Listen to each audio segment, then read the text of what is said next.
So వారందరూ ఆశయాలు మీరు ముందుకు తీసుకెళ్తారు.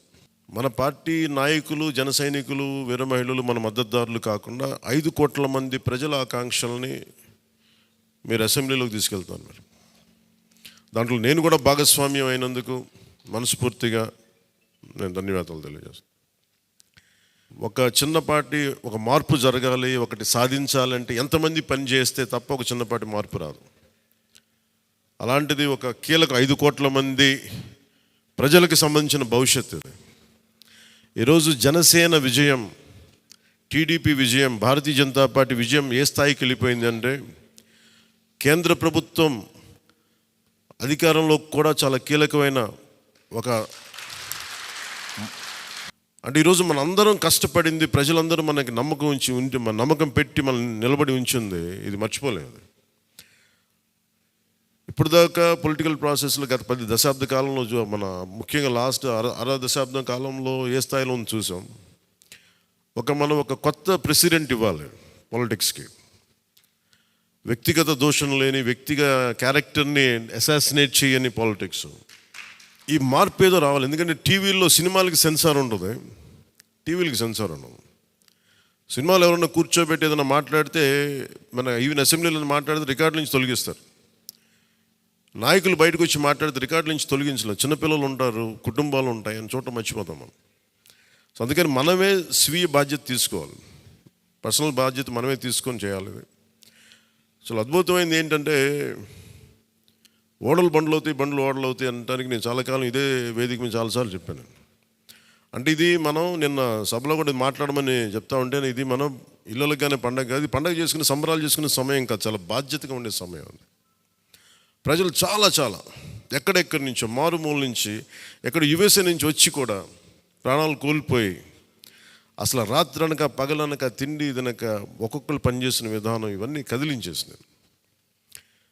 సహజంగా విజయం రాగానే అందరికీ ఏముంటుందంటే ఒక అతిశయం వచ్చేస్తుంది. అలాంటి అతిశయం మన ఎవరికి, నాకు లేదు, దయచేసి మీరు ఎవరు పెట్టుకోకుండా, నా రిక్వెస్ట్ ఇది ఒకనమాట. ఎందుకంటే మనందరికీ ఇది వచ్చేస్తుంది, అది నేను కాదనట్లేదు. కానీ దాన్ని అధిగమించి ఎదిగే కొద్దీ ఒదిగి ఉండాలి అనేది మనం నిలబడి చూపిద్దాం, పాటించి చూపిద్దాం.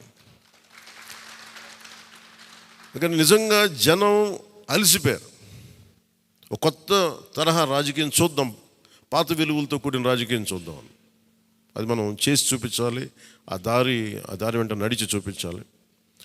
జనసేన ఆ రోజు నేను మాట్లాడితే అంటే ఇది భగవంతుడు కరుణించాలి, ఇదేదో నేను పెట్టిన వ్యూహమో గొప్పతనమో నేను చెప్పట్లేదు. కానీ భగవంతుడి కరుణ, తల్లి కరుణ, ప్రజల ఆశీస్సులు, మద్దతు 2019లో ఒక్క సీటు కూడా ఉన్నది అటు ఇటు కాని పరిస్థితులు ఈ రోజున జనసేన ప్రధాన ప్రతిపక్షంగా అసెంబ్లీలోకి అడుగు పెట్టబోతుంది. మీ అందరికీ దానికి సంబంధించి ప్రత్యేకించి శుభాకాంక్షలు. అధికారంలో భాగస్వామ్యం తీసుకుంటాం ఖచ్చితంగా. అది రెండింటి మధ్య ఎలాగనేది ఆ టెక్నికల్ ఆస్పెక్ట్స్ ఎలాగో చూడాలి. అది మీ అందరికీ నేను తెలియజేసుకుంటాను. అలాగే కేంద్రంలో కూడా మన ఆంధ్రప్రదేశ్కి కావాల్సింది చాలా కీలకమైన పరిణామాలు చోటు చేసుకున్నాయి. కాబట్టి ఆంధ్రప్రదేశ్ ప్రతి ఎంపీ చాలా బాధ్యత ఉంది. మన జనసేన నుంచి గెలిచిన బాలశౌరి గారికి కానీ, తంగెళ్ళ ఉదయ్ శ్రీనివాస్ గారికి కానీ చాలా బాధ్యత ఉంది.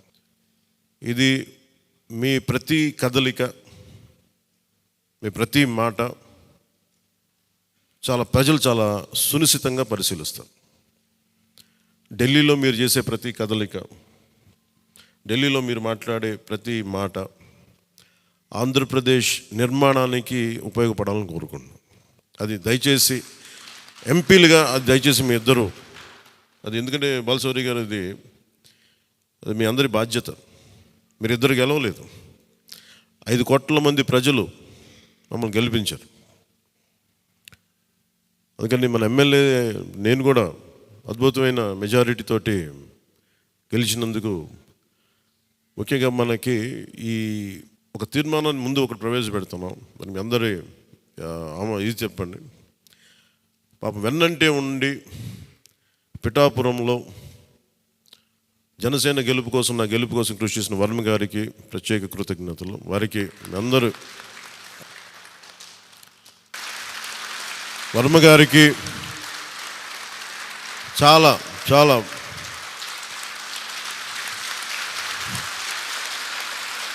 వనమ గారా?